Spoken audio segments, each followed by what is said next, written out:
سنت کی جب بھی سواری چلے دیوبندی کے سینے پہ یاری چلے، جب وہ بن کے رضا کی کٹاری چلے، جب وہ بن کے رضا کی کٹاری چلے، جب وہ بن کے رضا کی کٹاری چلے تو سانس بھی دیوبندی کی بھاری چلے، سانس بھی دیوبندی کی بھاری۔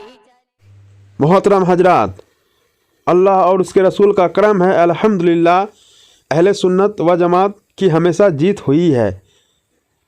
یہ دیوبندی وہابی بددین ہمیشہ بھاگتا رہا ہے اور بھاگتا رہے گا۔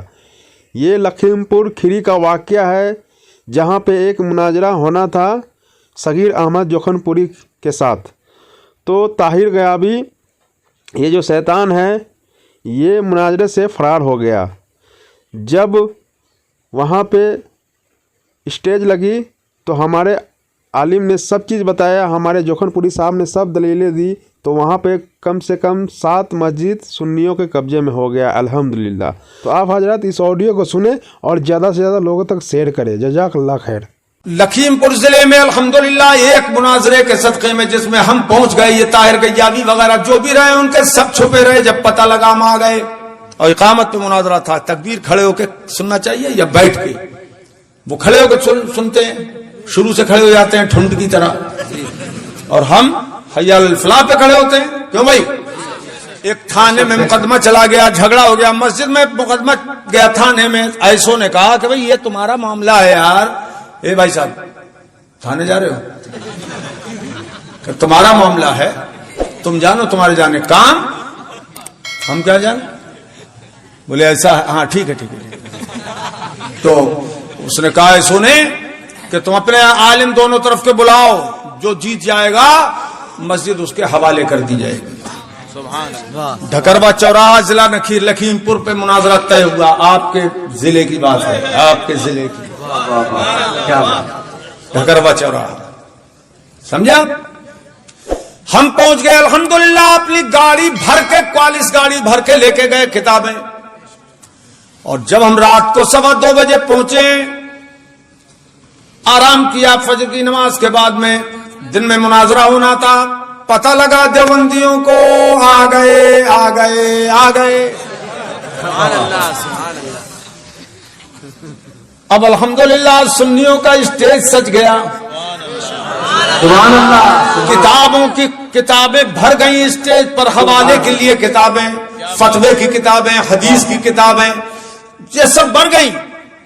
اب ہم کہہ رہے ہیں کہ فریق مخالف کہاں ہے، جانب مخالف کو لاؤ، تو لائے کون، کس کو لائے؟ تو وہاں پر الحمدللہ ہمارا اسٹیج بنا، وہابیوں کا اسٹیج ہی نہیں بنا، ختم ختم۔ اب مجلس مجمع آیا تھا دونوں طرف کا، مناظرے کے نام پہ تو بن کی لکڑی اکٹھی ہو جاتی ہے، کتنا ہی کام ہو آدمی کو چھوڑ کے چلا آتا ہے کہ ایسا موقع کہاں آئے گا۔ مجمع بھرا ہوا، اس وقت ہم نے کہا وہ تو نہیں آئے، مگر جو دلیلیں ہماری ہیں کہ تکبیر کھڑے ہو کے نہیں بلکہ بیٹھ کر سننا چاہیے، حی علی الفلاح پہ کھڑا ہونا چاہیے۔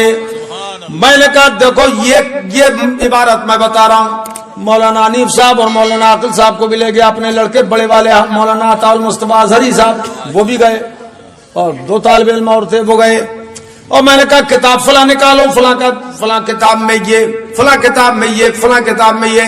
یقین مانو کوٹا والوں کے 25-30 کتابوں سے، موٹی موٹی فتوے کی، عربی کی، فارسی کی، اردو کی کتابوں سے ہم نے عبارتیں پڑھ کے سنائی، اور یہ کہا جو دلیلیں ہم ان کے سامنے پیش کرتے وہ دلائل یہ ہیں، لوگوں کے سینے روشن ہو گئے، جتنے بے دین آئے تھے وہ تقریباً سب سنی ہو گئے، اور سب ہمارے ہاتھ کو اسی وقت مرید ہوئے، توبہ کر کے سنی مسلمان ہو گئے کہ اگر ان کا مذہب حق ہوتا تو وہ یقیناً سامنے آتے۔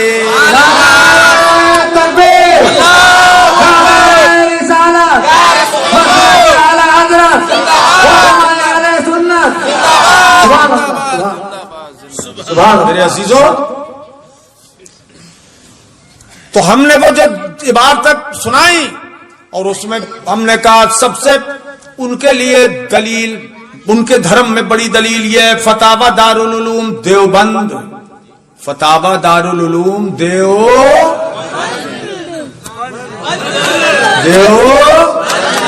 فتاوی دارالعلوم دیوبند میں یہ لکھا ہوا ہے کہ فقہا کے نزدیک حی علی الفلاح پہ کھڑا ہونا افضل ہے۔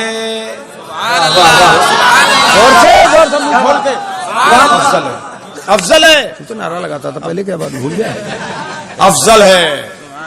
اب میں نے کہا ملا جی ذرا یہ بتاؤ کہ یہ افضل عمل کرنے کے لیے کس کے لیے ہے، ہمارے لیے یا تمہارے لیے بھی ہے؟ لکھ رہے ہیں تمہارے مفتی دارالعلوم دیوبند کے، آج بھی وہ کتاب چھپی ہوئی ہے فتاوی دارالعلوم دیوبند اس کا نام ہے۔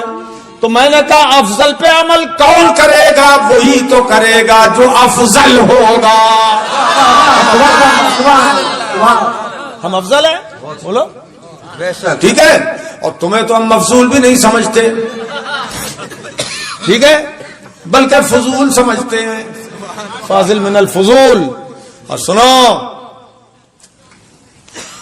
میرے عزیزو، اس علاقے میں لکھیم پور ضلع میں اس مناظرے کی برکت سے 7 مسجدیں، ایک پہ جھگڑا تھا، 7 مسجدیں اہل سنت کے قبضے میں ہیں۔ کتنی؟